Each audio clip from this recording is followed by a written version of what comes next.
Success lies, not loudly, not obviously. It lies quietly convincing people that once they reach a certain point in life, they're safe. Safe from failure, safe from rejection, safe from losing everything they worked for. Steve Jobs believed that lie. By the time he turned 30 years old, he had already done what most people only dream about. He had co-founded Apple Computer. He had helped introduce the personal computer to the world. He was worth hundreds of millions of dollars. His face had appeared on magazine covers. Investors listened when he spoke. Employees followed him with almost religious loyalty. From the outside, Steve Jobs had arrived. But what most people don't understand is this: success does not protect you from collapse, and sometimes, the higher you climb, the harder the fall. Because in 1985, Steve Jobs would experience something so brutal, so personal, that it would strip him of his identity entirely. He was fired. Fired from the company he started, removed from the vision he built, cast out of the very dream that defined his life. We've already reached approximately 1 in every 1,000 households in the United States, and I think over the next 5 or 6 years, that figure will be 1 in 10. Ultimately, it will be 1 in 1. And I think the feeling of computer literacy among the populace is the thing that, for me at least, gives me the most comfort that that centralized intelligence will have the least effect on our lives without us knowing it. Steve Jobs was born in 1955 and adopted shortly after birth. From the beginning, his life was shaped by contradiction. He was chosen, but also abandoned. That paradox followed him everywhere. As a child, Steve was intelligent, but difficult. He questioned authority. He got bored easily. He didn't do well with rules, especially rules that didn't make sense to him. School felt limiting. Life felt bigger than the boxes people tried to place him in. But then, Steve found something that changed everything. Electronics, technology gave him freedom. It rewarded curiosity. It allowed imagination to turn into reality. In the early 1970s, Steve met Steve Wozniak, a brilliant engineer with a gentle personality. Where Wozniak saw circuits and logic, Jobs saw possibility. Together, they created Apple in 1976, not in a fancy office, not with investors, but in a garage. From the beginning, Apple was different. Steve Jobs didn't want to just build computers. He wanted to build beautiful computers, machines that felt human, products people could love. This obsession would later define Apple, but it would also create tension. Apple grew faster than anyone expected. The Apple II became a massive success. Money poured in. Employees multiplied. Apple went public. Steve Jobs became a symbol of innovation, but success began to change the company. Apple was no longer a scrappy startup. It was a corporation, and corporations fear chaos. Steve Jobs was brilliant, but volatile. He demanded perfection. He pushed people hard. He rejected anything that didn't meet his impossible standards.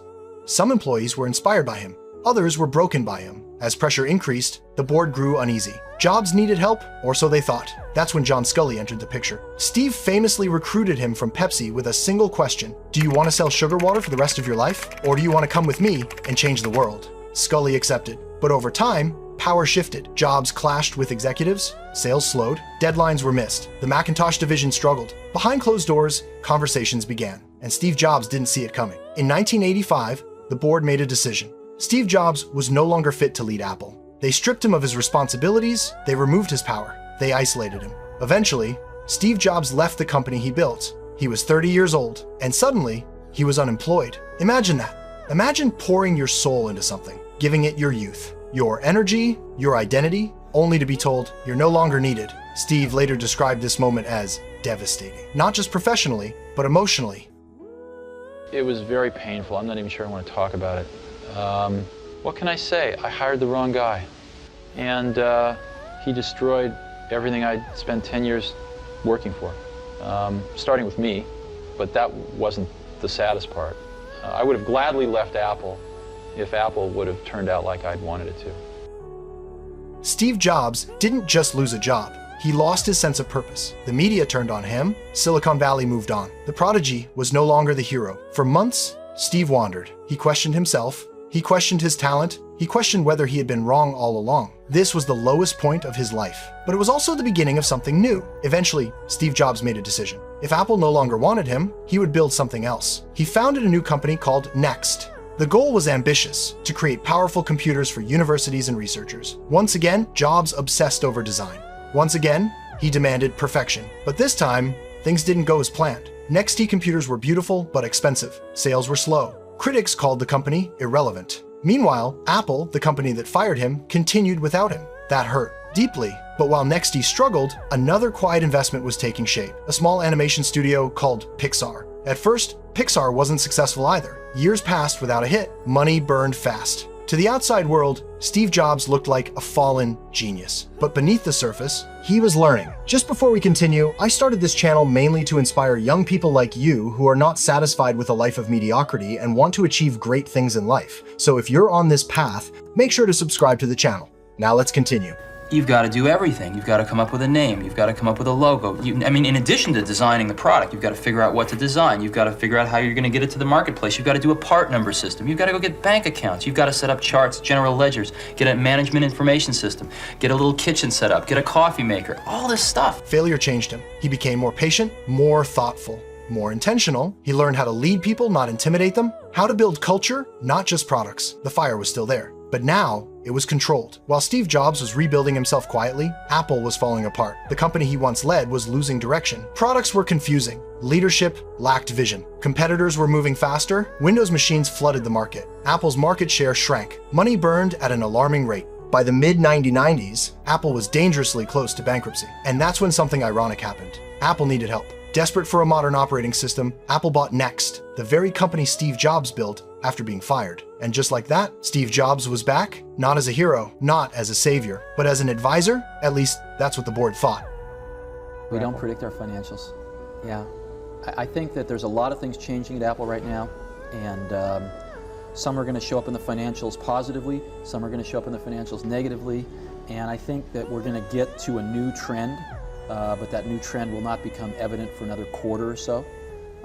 So I really don't think it helps to predict right now. At first, Jobs moved quietly. He observed, he listened, he analyzed everything. And what he saw disturbed him. Too many products, too many compromises, no clear identity. Apple wasn't failing because of technology. It was failing because it forgot who it was. Steve Jobs knew something had to change fast. So he made bold decisions. Painful decisions. He cut product lines aggressively. He removed executives who resisted change. He simplified everything. One grid, 4 products, that was it. Many people thought he was crazy. But Steve wasn't trying to please everyone. He was trying to save the company. Then came the moment that changed everything. The campaign, Think Different. It wasn't about computers. It was about people. The misfits, the rebels, the ones who refused to accept the world as it was. It was Steve Jobs speaking to himself, and to everyone who had ever been counted out. Apple stopped chasing competitors. Instead, they focused on creativity. And for the first time in years, people believed again. If you do the right things on the top line, the bottom line will follow. And what they meant by that was, if you get the right strategy, if you have the right people, and if you have the right culture at your company, you'll do the right products, you'll do the right marketing, you'll do the right things logistically and in manufacturing and in distribution. And if you do all those things right, the bottom line will follow. Then the products started coming. First, the iMac. Bright, simple, friendly. It didn't look like anything else on the market, and people loved it. Then came the iPod. 1,000 songs in your pocket. Music changed forever. But Steve Jobs wasn't done. In 2007, he walked onto a stage and introduced the iPhone. Today, Apple is going to reinvent the phone. Not just a phone, not just a music player, not just an internet device. All three in one. The world shifted. Industries collapsed. New ones were born. And Apple became the most valuable company on earth. But behind the success, there was a cost. Steve Jobs' health declined. He battled cancer quietly. He stepped down as CEO. Even then, he kept working, designing, refining, obsessing. Because for Steve Jobs, work wasn't just work. It was purpose. Steve Jobs didn't succeed because life was easy. He succeeded because he didn't quit when life destroyed him.